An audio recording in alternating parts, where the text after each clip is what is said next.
We are creatures of desire. What we most desire is meaning. What makes us suffer most is a lack of meaning. The Meaningful Life with Andrew G. Marshall. Marital therapist, author, and communications trainer Andrew G. Marshall invites guests from all walks of life to discuss what makes life meaningful. Hello, I'm Andrew G. Marshall, and welcome to The Meaningful Life. What is your relationship with alcohol like? Does it no longer make sense? Perhaps you've been thinking about these questions for a while. On the other hand, maybe I'm making you feel uncomfortable. Don't worry, my guest is not interested in persuading you to stop drinking, but to facilitate your awakening to a more fulfilling life. Veronica Valli has been a sobriety coach for 20 years. She's the co-host of the Soberful podcast and the author of a new book called Soberful, Uncover a Sustainable, Fulfilling Life Free of Alcohol. What I found interesting is that her 5 pillars are necessary for us all, sober or not. Now, Veronica, in our alcohol-saturated culture, going alcohol-free is shocking and taboo. Why should that be? It's really interesting that we're both British, but we both live in different countries. You live in Europe and I live in the States. We have a shocking relationship with alcohol in the UK, and I think that America and mainland Europe follows that. We've normalized abnormal drinking. My clients, the people that I work with, usually spend 10 years arguing with themselves about whether they have a problem or not. And a lot of that reason is because on the outside, if you've got a house and you go on vacation and a job and, you know, everything looks okay and you drink, then that can't be a problem. People kind of tend to think an alcohol problem is someone who's homeless, and they're not that, so they don't have a problem.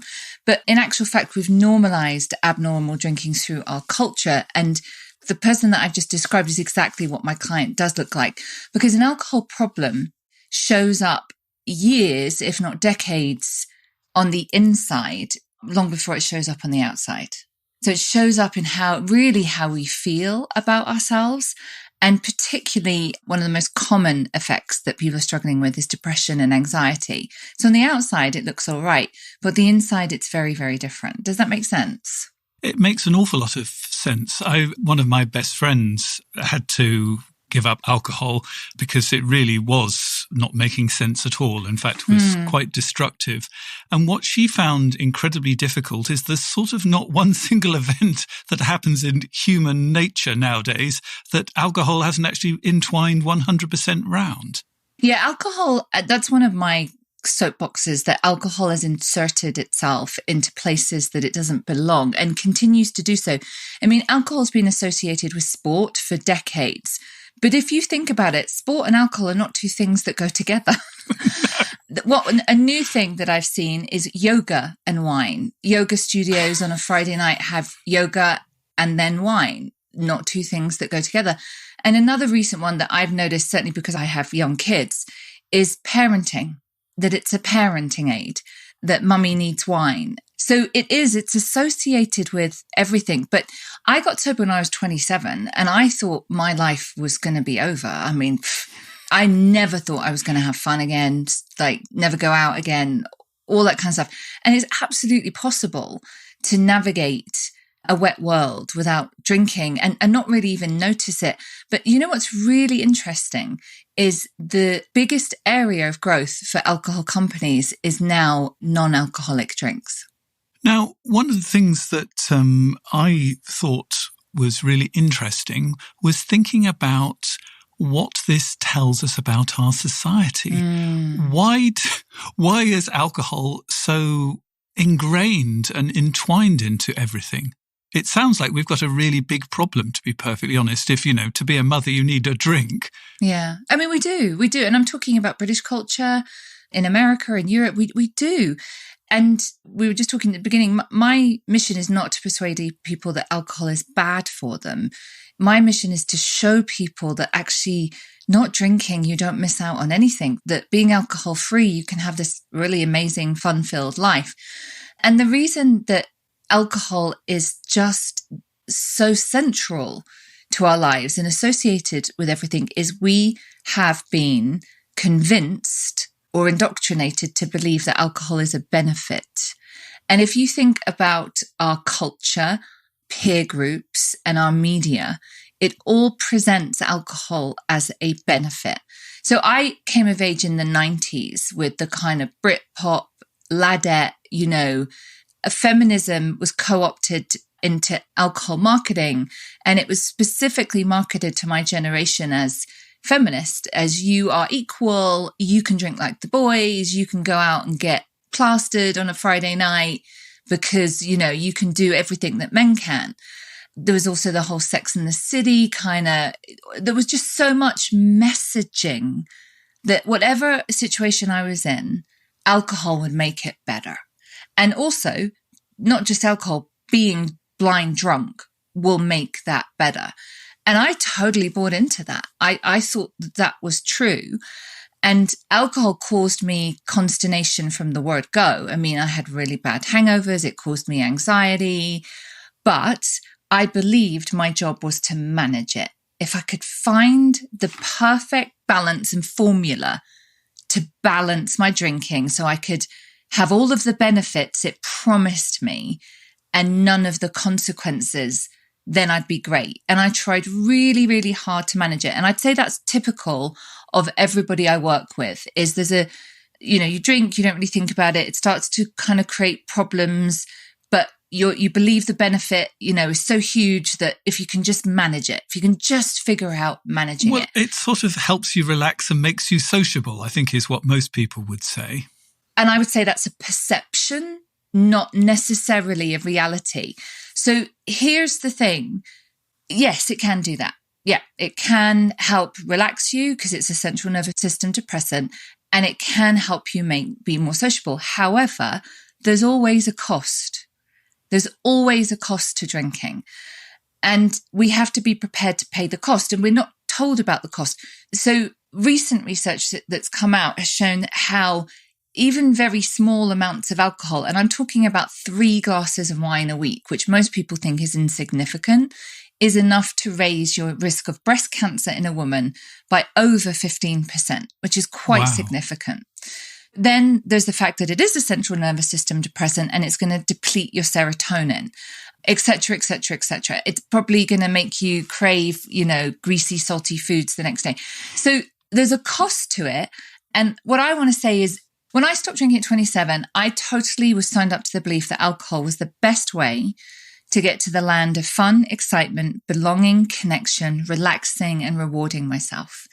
And I love that phrase of yours, the land. Let's just expand that idea out because it's just so beautiful. Tell me about the land that we're all trying to get to.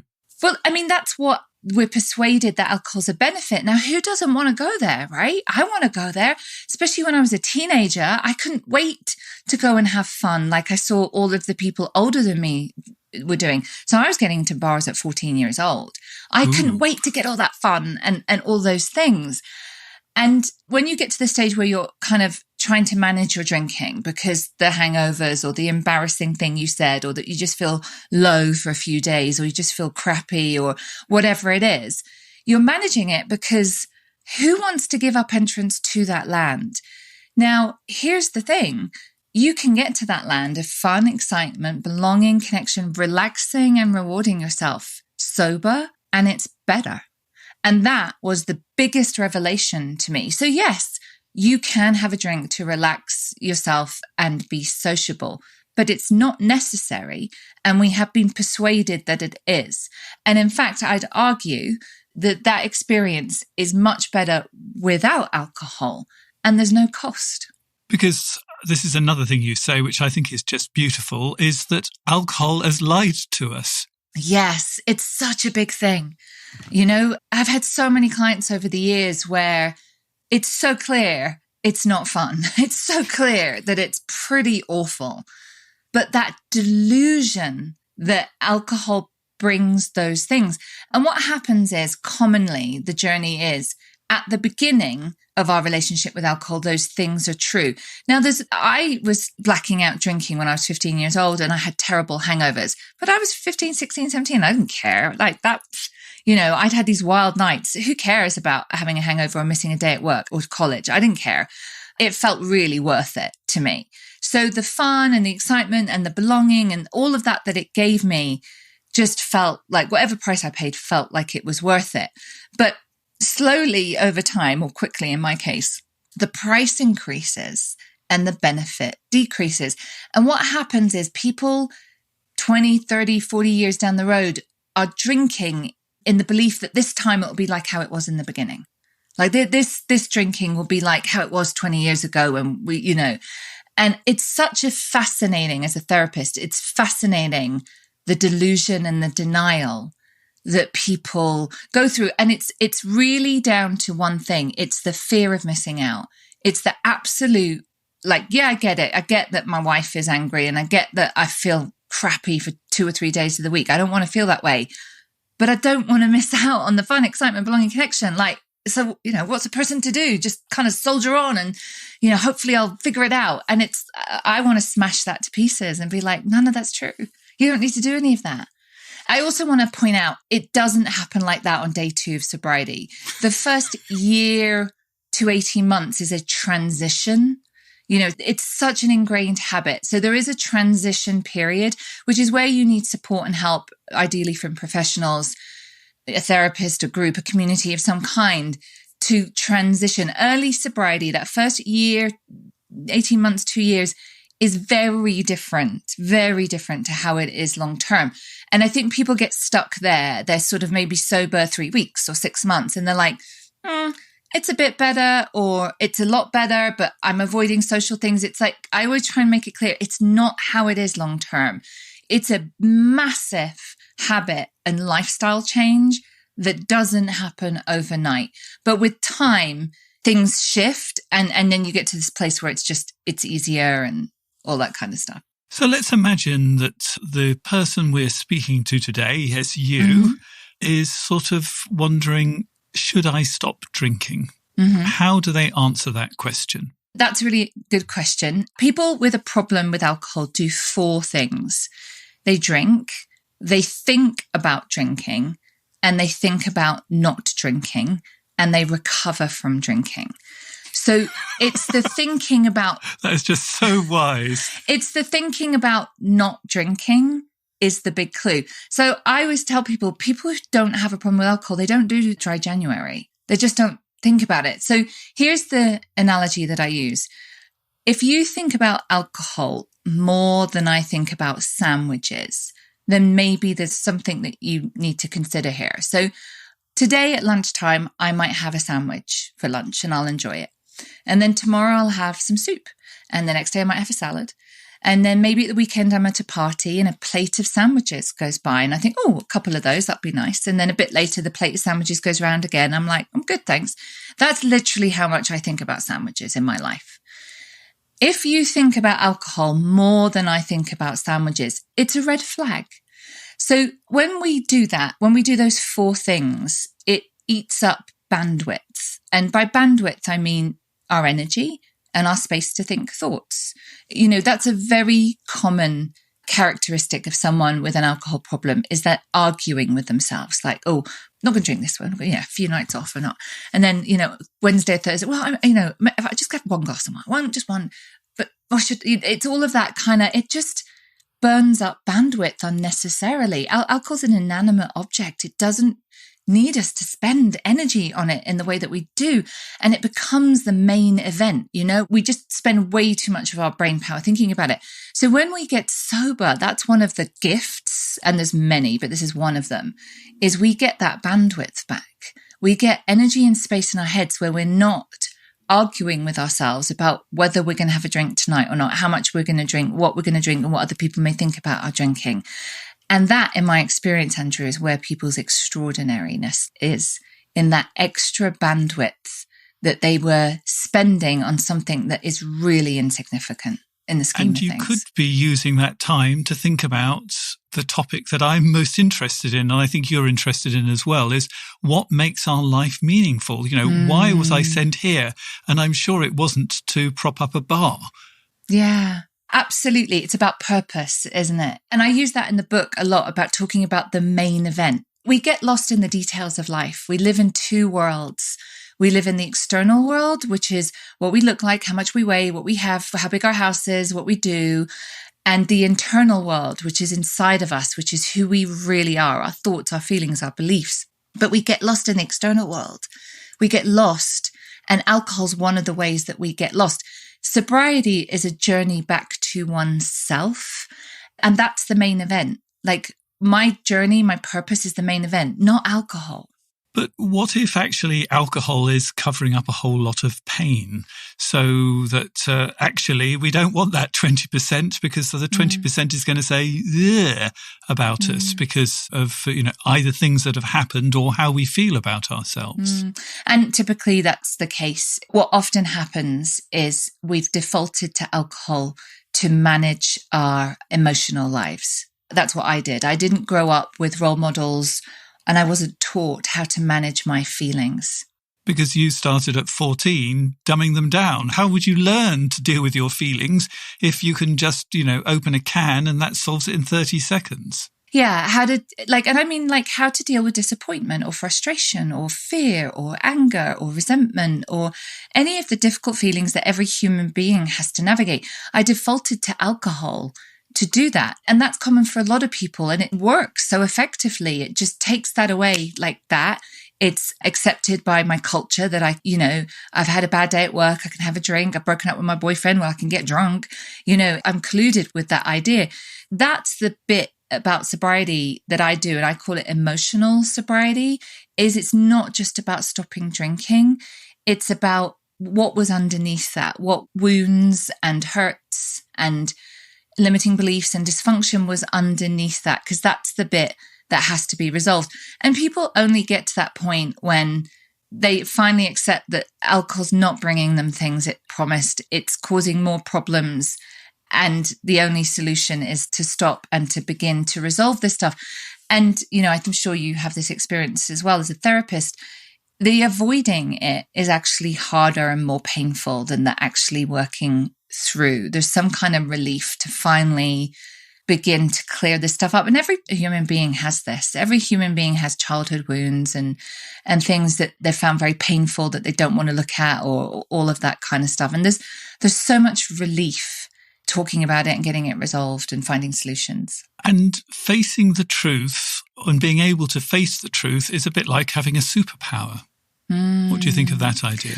Oh, I love that. It is. It's from the, I always forget which Greek philosopher it is. It's like, know thyself, and a life lived unexamined is not a life worth living. Something like that. Yeah, it's it's Johari's window, isn't it? It's the self-awareness. It is like a superpower. Absolute sobriety is a superpower because it gives you all of that.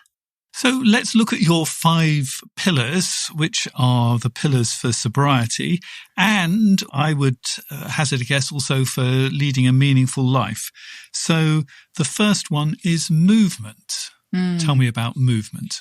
So I put the 5 pillars together as a program for people to understand what is required of them when they stop drinking, that just not drinking is not enough, that we needed structure and we need a program to work. So movement works in 2 ways. The first is just simply exercise. We know that exercise is probably the best treatment for depression, which is very common when people have an alcohol problem. They've depressed their central nervous system. It's one of the best ways to take care of our mental health. So it works on so many levels. It's just creating that time in your day. It's early in the morning. I'm on the West Coast of America. It's not even 7 a.m. here, but I got up before this because I wanted to get on my Peloton because it just starts my day really well if I've, exercised. But movement is also about being purposeful, about the direction we're moving in, what we're moving towards and what we're moving away from. Because alcohol kind of takes over our lives. We're a little bit like a boat on the ocean without a rudder. We kind of sort of drift a bit. We're paying the mortgage and we're in our job and blah, blah, blah. But we're not actually moving purposely towards something or purposely away from stuff. So it's about awareness. So it's really about exercise as a way to take care of your mental and emotional health and about making some decisions about where you want to go, like being purposeful, about being aware, about being awake, all of that kind of stuff. So give me an example of the answer to the question, what do I want to move towards? I had a client recently and she's she had young children and a nice house and her own business. And she was like, I've always wanted to be the kind of person who gets up and hits the gym at like 5:30, does a killer workout, is dressed and ready before my kids get up. She said, but that doesn't really happen because I just feel a bit sluggish in the morning. She said, I want to start running more. I want to take my business to the next level. And it's like on the outside, everything looked fine, but she was frustrated that she knew she was capable of more, but just didn't have the bandwidth. So when she stopped drinking, that's what she started moving towards. Like she was in the gym early. She was able to take her business to the next level. And the biggest thing was that she didn't realize she wanted, but was the biggest gift. She was much, much more present with her children. She said, I can be quite irritated and snappy in the morning, like get going, get to school, and that was the surprise for her, is that she wanted to move towards not being a sergeant major in her home, but just being really connected with her daughters and present and all of that kind of stuff. So I think all of us have that little like, I wish I really would love to do that. Or I wish I was the kind of person who did that. Or I'd like to do more yoga or whatever it is. But we just don't have the energy or bandwidth. So when we stop drinking, the great thing is not just the bandwidth, you actually get time back and energy to kind of do all of this stuff. That you're not lying on the sofa going, woe is me. The next one is connection. Now, you talk about 3 levels of connection. So 1, why is connection so important and what are the 3 levels? Yeah, well, connection is so fundamental. We can't live without it. We need it like we need food and water. And in fact, we'll die without it. Babies, even if you feed them and you do everything that they need to sustain, if you don't pick them up and hold them, they actually die. Yes, yeah. We understand that about infants and small children, about attachment, which is the same thing as connection. But I think that we think as we get older, we need it at every single stage of our life. It's essential to us. I think that loneliness, we have an epidemic of loneliness, and I think it's a real distinct characteristic with somebody with an alcohol problem. I know it was for me. I just felt loneliness was going to kill me. I felt so lonely. And it's all to do with the connection with oneself. I wasn't showing up in the world as myself. And what I mean by that is I was very disconnected from who I was. Alcohol, it just cost a lot.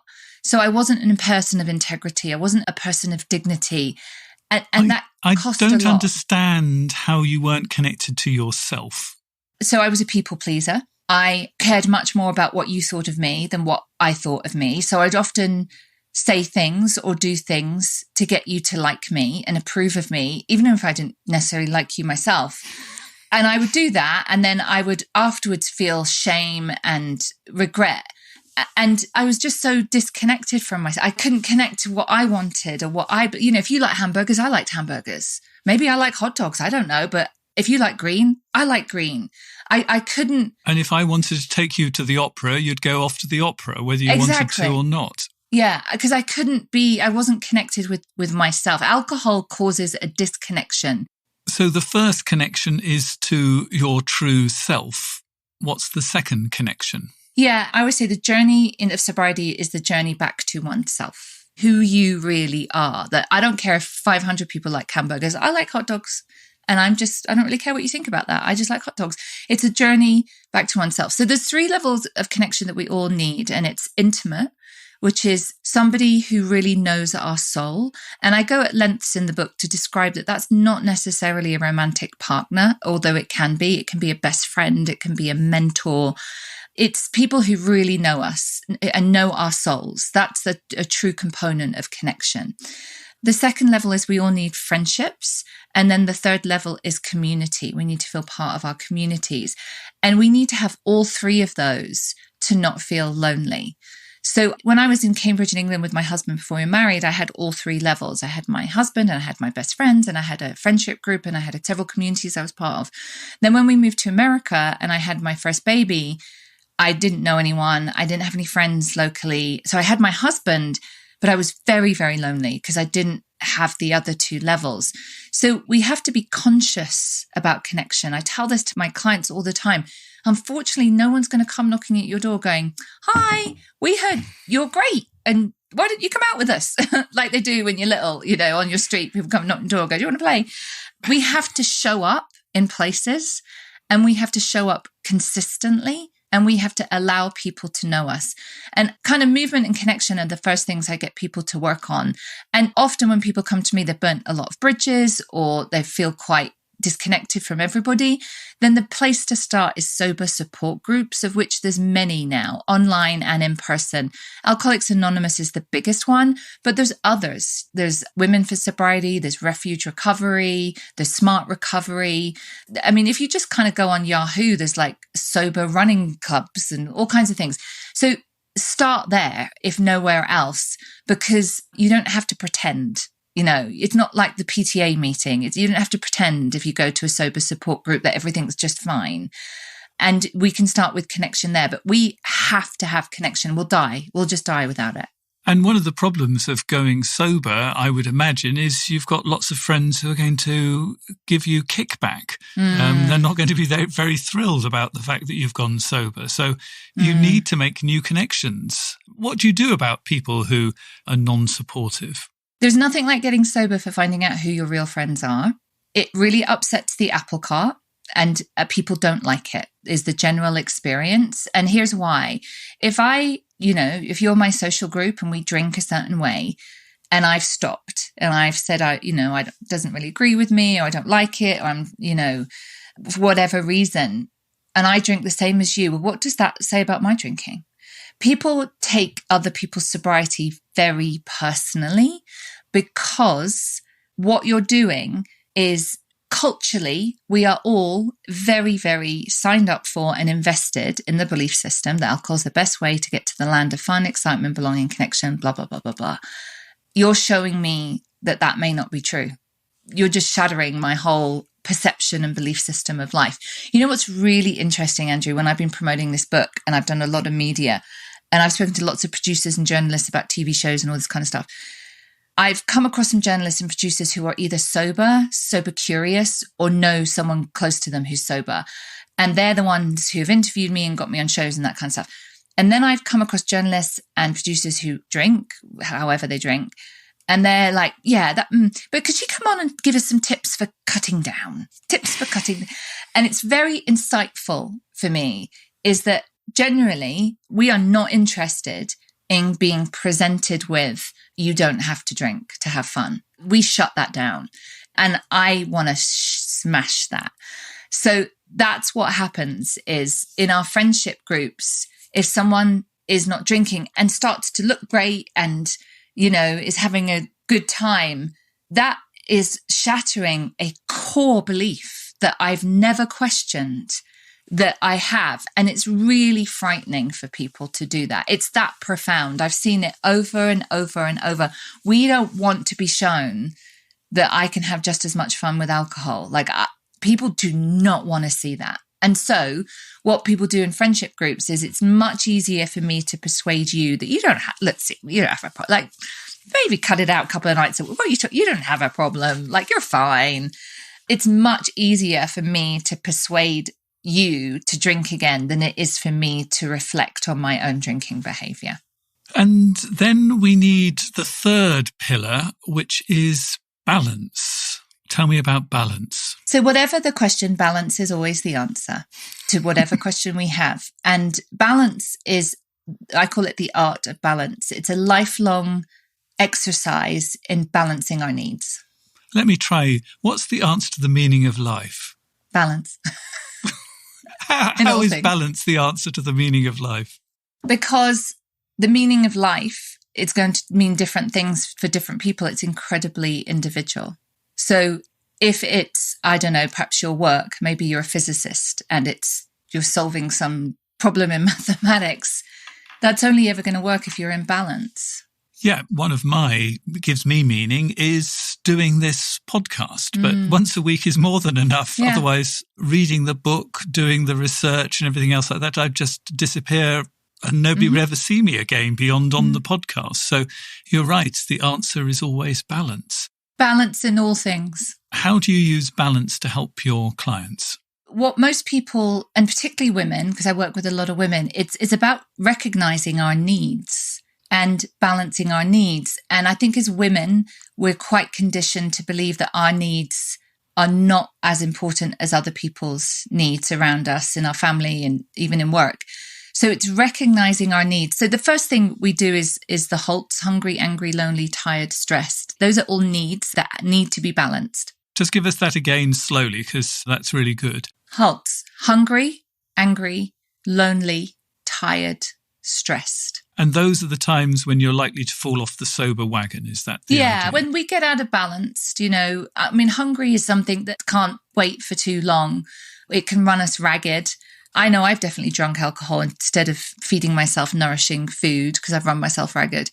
Anger, what's often underneath anger is fear. If we're just angry all the time about the circumstances of our lives, eventually we're going to get to a point where we want to anesthetize that. The same with loneliness. It's just insufferable to be lonely. Tired, just burning the candle at both ends. And stress. They're all triggers. So what I do really, and what the book is really personal development, is life skills. These are just life skills that everybody has. And the thing is about balance, it changes as our circumstances change. And the best example of that was 2 years ago in the pandemic. All of a sudden, everybody's circumstances changed overnight, but we still had needs for connection, for exercise, for eating healthy food, for working, etc. And we all developed different ways to meet those needs. Like I remember we bought bikes right at the beginning of the pandemic, and we would get up early as a family and bike around our neighborhood for exercise. And then we would often visit neighbors, like they'd be on their doorstep and we'd be at the end of the driveway, like, hi, how's it going? To meet our connection needs. So we still had those needs. We just met them completely differently. So that doesn't ever go away. As our circumstances change, as we age, how we meet our needs will always change. We think we've got it down, and then the next month, I don't know, we're injured and we can't exercise, or we move, or we change jobs. So being aware of balancing our needs. So we know when we're out of balance, we will feel uncomfortable in our own skins. So we start to feel uncomfortable in our own skins when we're out of balance. And that's just a red flag that we need to pay attention to something, that there's something we need to do. So once we've actually paid attention to the HALTs, the hungry, angry, lonely, tired, stressed, what do we do? Then we have to take action. And I widen it out. We have all different needs. If you imagine a plate and it's divided up, we all have like mental health needs, spiritual needs, work needs, career needs, family needs, health needs, etc. It's about taking a moment and looking, and where is this depleted? Where am I not? I've been working 12, 14 hours a day on this big project. I've hardly seen my kids or my family. I just need to just not do anything this Saturday, and we're just going to hang out in the park and do that. Or, I just haven't seen my girlfriends for ages and I'm just dying to get together and just have that, So it's about pausing and looking at your plate. Where are you out of balance? I notice it when I don't exercise. If I don't, for whatever reason, usually travel or something like that, I just haven't exercised properly. I just feel it. I just feel like I just miss that. And we kind of feel it. So it's really learning a language, and it's learning a skill. It's beginning to recognize that as we go along. And, the biggest thing is listening to our body, because our body will tell us. So the fourth pillar is process. Yeah. So as therapists, we love process. Process work it's about understanding how we are the way we are. And I'm sure you have this, but, it's about understanding our past, particularly our childhood, and how it shows up in our present. And I have clients who say, I don't want to go digging up the past or raking out. I don't want to do that. And I'm like, it's with you every day. Like the reason that you have that issue with your boss, or the reason that you continue to have that same argument with your partner, that's your past. That comes from a belief system that you adopted when you were a kid. So it's about self-awareness. It's about understanding why we are the way they are. And everybody has some kind of wound that they're carrying, that they're not healing, that they're using alcohol to just kind of paper over. So it's about finally doing that stuff. And I ask them to picture themselves like, picture when you were 14 and your dad died or whatever. We're honoring that 14-year-old. They really need to be honored and validated and cared for and healed so we can move on. So it's really about doing the deeper work. And it always, I know people that I was like, I'd rather pull my eyes out and have to do any of this stuff because it sounds painful and uncomfortable. But the way that I was living was painful and uncomfortable and repetitive, just the repetition of patterns. It was mind-blowing to me when I discovered that I could change that. So a lot of this is skills. For me, one of the core pieces of work of sobriety is looking at our resentments and understanding and having a tool to be able to process through resentments. That for me has given me the most liberation. Okay, so give me an example of a resentment from your own childhood and how understanding that resentment has helped you with your process. So resentments work in two ways. Everyone has big resentments. So everyone has typically, parents, siblings, partner, best friend, the big relationships in our lives. So I was resentful at my mother for everything, absolutely everything. And the way this works, and this is what's so phenomenal about it, is my mother was a single parent. She has lots of undiagnosed mental health problems. And I was constantly angry and resentful at her because she always did these things. Now, what the resentment work helped me get free of is I've known my mother my whole life. And I would keep expecting her that today she will turn up and be a rational, responsible human being. But guess what? She turns up today like she always turns up, and she does her thing that drives me crazy, and I get angry and we get fractious and blah, blah, blah, blah, blah. The resentment work helped me see that the problem is not my mother. The problem is me and my expectations. And that if I shifted my expectations to acceptance, that this is how she is, this is how she operates, she has her own childhood wounds, blah, blah, blah, then I began to respond to her differently. And I got out of the trap of this just constant, me being resentful at her for not being the way that I wanted her to be. That's what is at the core of resentments. People are not the way that I want you to be. And I need you to be this way for me to be happy. And that's what's so amazing about the resentment work is I can't wait for you to change, for me to be happy. I can't wait for you to apologize for this thing you did 20 years ago that really upset me and hurt me, for me to feel okay. I have to have the power to feel okay and to be free of that stuff. So it's really about getting freedom from the stories we tell ourselves about ourselves. But then there's also resentments. Every human being picks up resentments. You're not human if you don't. Like, I was a class mom for my kid a couple of years ago, and I sent out some photos of class trip we did on my email. My email signature has creator of the Soberful program or something. And a mother emailed me back saying, thank you for the photos, but why is there a picture of my child next to a statement about alcohol problems? And I was like furious. I was like, that's a resentment. And it rented space in my head. And we know we have resentments when we start planning revenge. I'm going to send an email and I'm going to show her. I'm going to don't you know who I am? I can't have that stuff in my head burning up energy unnecessarily. It's ridiculous. So I have a written process. It's based on rational emotive behavioral therapy that I take my clients through, where we write out our resentment so we can identify the irrational belief that is fueling these thoughts in my head. Because it's not the other person. It's never about the other person changing. It's about me changing my response to the other person. So process work for me, a core part of that is the resentment work. So I can have freedom in my mind and I can be free of the good and bad opinion of other people.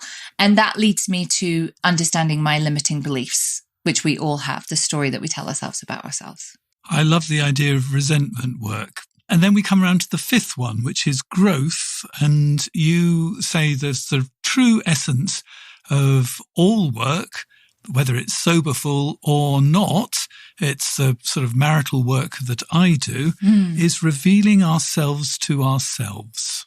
Expand that for me. Yeah, growth is the gift, growth is the gift of sobriety. We are all being called to grow, as long as we've got breath in our body, we're being called to grow. And what goes hand in hand with growth is we will always meet fear and resistance because, it's like it might be a new career or whatever is calling us to grow is new. and new is always scary. So we're always going to meet fear and resistance. But this is the process that we have to engage in. And all of this work reveals ourselves to ourselves in ways that are sometimes uncomfortable, in ways that sometimes like, oh man. But all of that is it's just such wonderful fuel for the growth. Because if we're not growing, we're dying. And you just have to look around to see that that's true in nature, in businesses, in people. And I felt like that when I was drinking. Like on the outside, I was in university, so you'd think that was growth, educating myself. I was engaged, but I was dying on the inside. I was just barely holding on to my sanity. And I was dying on the inside. I was in a holding pattern. And lots of people I feel are in holding patterns. It feels like they're moving, but they're just in a holding pattern. So what the beautiful gift of sobriety, and this is the reward, is you will get the call to grow. When I stopped drinking, I just wanted like a flat and the anxiety and depression to go away and a job. And I never thought I'd be here doing this with like that. This is beyond my wildest dreams, but this all came from the call to growth. And the reason that I can honor my call to growth is I have the bandwidth to do so. And that's the big thing, is that when you get your bandwidth back, when you get that energy and space in your head that was previously dedicated to alcohol, extraordinary things can happen. And I've seen that so many times. And I don't mean like necessarily like, I don't know, you write a life-changing book or... And Oprah Winfrey becomes your best friend. Yeah. I mean, it can just be extraordinary with your kids or in your garden or in your work or whatever, but it's all our own version of extraordinary. And this is the gift of life. Don't miss it. The Meaningful Life with Andrew G. Marshall. Please follow us on Twitter, like us on Facebook, and visit our website, andrewgmarshall.com/podcast, where you can join our supporters club and unlock bonus material and other benefits. Let me tell you about my Substack newsletter. I'd love my Meaningful Life listeners to subscribe. The newsletter is a mix of relationship advice and my thoughts about building a meaningful life. I'm hoping that as it grows, it will become a shared space, somewhere you can tell me your thoughts and suggest ideas for new podcast episodes. You can find everything at themeaningfullife.substack.com, so please do sign up. Details will also be in the show notes. You can also go to my website. You'll find details there, www.andrewgmarshall.com/podcasts, where you can write in and get the combined wisdom of all of my guests to look at something that's going on in your life and that you would like some second opinions on. And I found something that is sort of alcohol related. Mm-hmm. So help us with this one. My girlfriend has a complicated relationship with alcohol. Sometimes it is fine, and other times she can have too much to drink and gets angry, blaming, and abusive. Generally, it's hard to predict how things are going to turn out. Sometimes I think it might be about what happened between us over the last few days. Other times I can find no rhyme or reason. We've talked about this many times, and she agrees that she has a problem and talks about getting help, but nothing sticks. I have two problems. Firstly, when I'm with her, I drink more, and occasionally it can tip over into recreational drug use too. I would like to stop this. Secondly, how should I be around alcohol with my girlfriend? Should I not drink, especially at home when she wants to open a bottle? Can I have a drink when we're out with friends? I know I can't change her drinking habits, but I want to be supportive and not make things worse. So we can't persuade our nearest and dearest to stop drinking, but we can work on ourselves and alcohol. And I'm not quite certain how those two things fit together. Yeah, this is a great question. I think it's very common as well that people are in this situation when they're in a relationship. And the first thing is, what I'm pulling out of that is everything that I've just said. It doesn't sound like fun, does it? I mean, it doesn't sound that alcohol is bringing... It sounds horrible. Yeah, it doesn't sound like alcohol is bringing good things to their lives and their relationships. But I'm going to guess they both believe that it does, even though it's kind of really clear that it's, I mean, maybe it's fun for 5 minutes, but the cost sounds really high. Yeah, it doesn't sound attractive at all. So that's the first thing, is this delusion. We are stuck in this delusion. And I want to say, like, somebody else might say, well, you need to really cut down. Cutting down's a myth. That's the first thing that people try and do on the journey to actually stopping. So what I would say is what he needs to do is focus on himself first. People don't want to hear that they have a drink problem, and they don't want to hear that they need to stop. So I would not say anything about her drinking at all, but focus on yourself. And I would propose, why don't you explore sobriety for 1 year?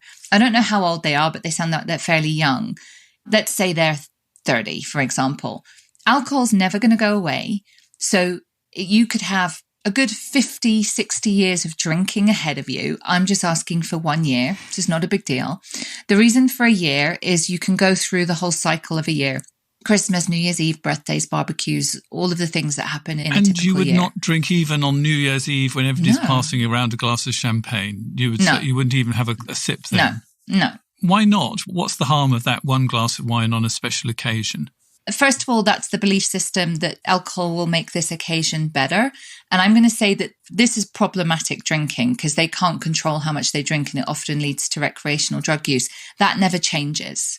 So your brain chemistry has altered. Your brain remembers how much, it doesn't matter if it's been 20 years, my brain remembers how much alcohol I require.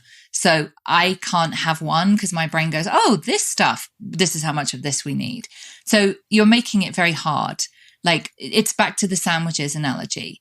People who are like, well, I'm just going to have one, and it's loads of effort and you have to use willpower. And then none of that's fun.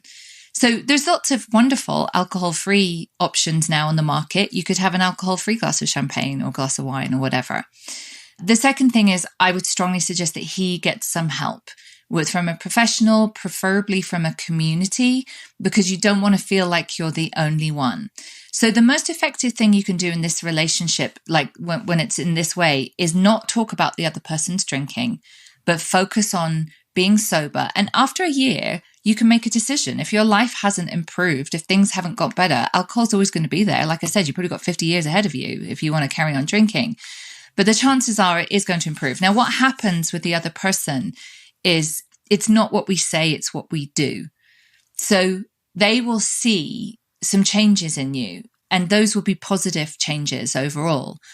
And it will have a bigger impact on the relationship. Things will be calmer, and it will hold up a mirror to their drinking. It's not uncommon where I've had someone in a relationship where they both drink, where someone stops and then there's a lag, and then the partner follows down the road. Down the road, they stop drinking as well. So it will make or break the relationship. I'm going to say carrying on like this isn't an option. It looks destructive. It looks horrible. It doesn't look like it's fun. Give sobriety a try. What have you got to lose? Do the work, do the emotional work, get some support, be part of a community. Alcohol is like a seesaw. On one end is drinking and the other end is sobriety. And we get sober by putting weight on the sober end. So do lots of things to support your sobriety and your mental and emotional health. And eventually that weighs down and gets embedded in the earth and everything shifts. So I got sober at 27, completely believed my life was over. Never going to have fun again. I'm going to be really boring, never going to go out. By 28 and a half, I was going out to nightclubs with my friends dancing sober. And I was going to gigs and I was going to concerts and I was going to festivals and I was traveling around Europe. And my mind was blown at how much fun I was having and what a great time it was. But you couldn't have convinced me of that when I stopped at 27. There was no way I believed that was true. You have to give it a bit of time to just see if things could be different. And if it's not, you can always go back to how it was. And so what did you do? You sort of went home at 2:00 in the morning and they sort of stayed out till 5. Is that how it worked? Not even that. I would always drive. So I always had control. And I would, I love to dance and I was young. So I'd love to flirt with boys too. And I'd go and do that. And then I'd find about midnight was when people are a bit drunk and the cocaine comes out, and drunk people are incredibly boring and not very interesting. So I'd be like, I've been out, dressed up, I had a dance, I've had a little flirt, time to go home. And I'd be up at Sunday and running, going for a run and getting the Sunday papers at 8 a.m, feeling pretty good. I remember going to concerts, seeing like my favorite band with people who drank, and like our favorite song would come on and they're lining up for the toilet or they're getting another beer. And I'm like, they missed, like we paid a lot of money. Like I'm there every song, like every moment. And I'm like, they're not even fully present because they think having alcohol at this event will make this event just that much better. And I'm looking at them going, you're missing half of it. It's all about perception. Perception is everything, and it is everything with our relationship with alcohol. So back to this guy, give yourself some time and support to see if your perception about alcohol and your relationship can change. And I'm going to say it can change for the better in ways that you can't even imagine right now. But it also might cause even more pain between him and his girlfriend. I can imagine her, when she's been drinking, having a go at him for not drinking. Yeah, and that's probably very likely to happen. And that's one that, it's things like in the life skills that we need to learn. One of them is having boundaries, not putting ourselves in situations, not arguing with a drunk person or not trying to persuade her. It's about having boundaries. I'm sure it would actually make her really, really angry at first, because it usually does. But this can't continue. This isn't going to go anywhere. Like alcohol and drugs, a miracle's not going to happen overnight and everything's going to be better. You can keep going as you are, and it's only going to get worse. I can guarantee you that. Or you can try something different. Yep. Doing something different is going to change the dynamics. Let's hope it changes things for the better. So I need to turn the spotlight on you, because we've been talking about what makes life meaningful. So what makes your life meaningful? Getting sober profoundly changed my life, and it allowed me to be who I really am. And that's constantly evolving and growing and changing. And I have such gratitude for that. I was sleepwalking through my life, and I'm doing the opposite of that now. And that's the meaning of life for me, is really being able to be the fullest version of myself. And getting that 20% of bandwidth back makes all the difference. It's everything. Yeah. It's an extraordinary gift. All of the work that I've done and being a therapist, I always tell people when, the work that I've done on myself, I've gone to the bone. I had to go deep with my own personal work. And that was such an infinite gift. When I was doing my training, I did a retreat with a therapist, and he was an ex-Catholic priest. And he said, this is my answer. I remember him saying that there's so many people in this world, and some of them are boring, and some of them are not very interesting, and some of them are unattractive. He said, but whenever anyone opens up their inner world to me, I'm infinitely fascinated. And I was like, that's the meaning of life. Because actually, drunk people are all the same, really. So boring. Yeah. So, unfortunately, that's where the conversation ends for most people. But if you'd like to become a supporter of The Meaningful Life and get the bonus material, I'll explain how you can do that in a moment. I'm going to pull up some of the ideas in the book. Veronica's got some really interesting things to say about boundaries and how to deal with the afterburn of putting a boundary up. So you'll hear about that. And I've pulled out, because she's great at asking questions, I've pulled out 7 really good questions that she's got to ask us. So if you'd like to hear that conversation, here comes some of the details. You can subscribe directly if you're an Apple podcast listener, the same with Spotify. Otherwise, you can go and become a Patreon supporter, and you can do that by going to my website. Here are all the details. You've been listening to The Meaningful Life with Andrew G. Marshall. You can follow Andrew on Twitter, like him on Facebook, and please leave a review wherever you consume your podcasts. Making, editing, and distributing The Meaningful Life comes with substantial costs, and we'd like to ask for your help. Visit our website, andrewgmarshall.com/podcast, where you can join our supporters club and unlock bonus material for every program, send in a letter to be discussed by Andrew and his guests, and join a community of other people seeking to make their life meaningful. At the gold level, you get even more benefits. Production of The Meaningful Life with Andrew G. Marshall is by Michael Dooney. Social media by Madeleine Healy. Sound engineering and theme tune by Sebastian de la Luz Mendoza. And I'm Susie Colick. Please tell your friends and spread the word. Thank you.